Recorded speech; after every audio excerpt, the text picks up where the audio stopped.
আসসালামু আলাইকুম, কেমন আছেন সবাই? আশা করি সবাই অনেক ভালো আছেন। আমিও আলহামদুলিল্লাহ অনেক ভালো আছি।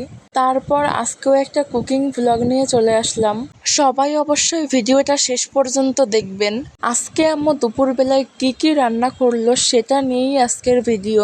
প্রথমেই আব্বু বাজার থেকে বাজার করে নিয়ে আসছিল আর আম্মু সেগুলো ব্যাগ থেকে বের করতেছিল। আব্বু বাজার থেকে দুই প্রকারের মাছ নিয়ে আসছিল, একটা পাঙ্গাস মাছ আর একটা সম্ভবত খোলই মাছ, আর আনছিল মিষ্টি কুমড়া, পটল, কচুরমুখী আর কাঁচামরিচ। আর মাছ কাটতে গিয়ে কিন্তু আমার আম্মুর অবস্থা পুরাই খারাপ হয়ে গেছিল। আম্মুর কিন্তু প্রথমে পাঙ্গাস মাছ কাটা হয়ে গেছে, কিন্তু খোলই মাছ কাটতে গিয়েই যত সমস্যা হচ্ছিল, কারণ খোলই মাছের আঁশ কিন্তু একদমই উঠতে চায় না। যাই হোক, মাছ কাটাকাটির পর আম্মু চলে আসলো রান্নাঘরে রান্না করার জন্য।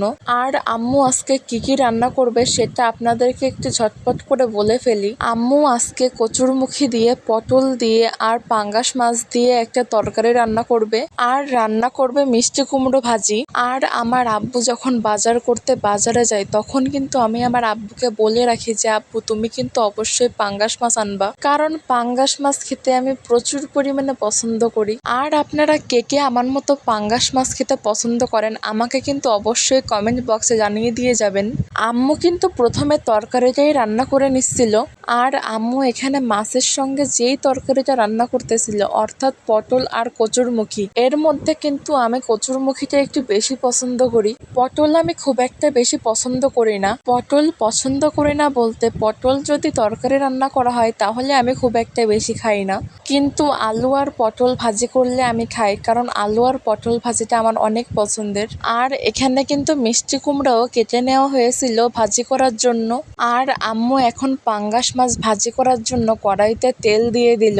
এখানে কিন্তু মাছটাকেও লবণ আর হলুদ দিয়ে মাখিয়ে নেওয়া হয়েছে। তেলটা গরম হয়ে যাওয়ার পর আম্মু তেলের ভিতরে মাছগুলোকে দিয়ে দিল। তরকারি রান্না করতে করতে আম্মু এখন মিষ্টি কুমড়াও ভেজে নেবে। আজকের ভিডিওটা এই পর্যন্তই। সবাই সুস্থ থাকবেন, ভালো থাকবেন। আল্লাহ হাফেজ।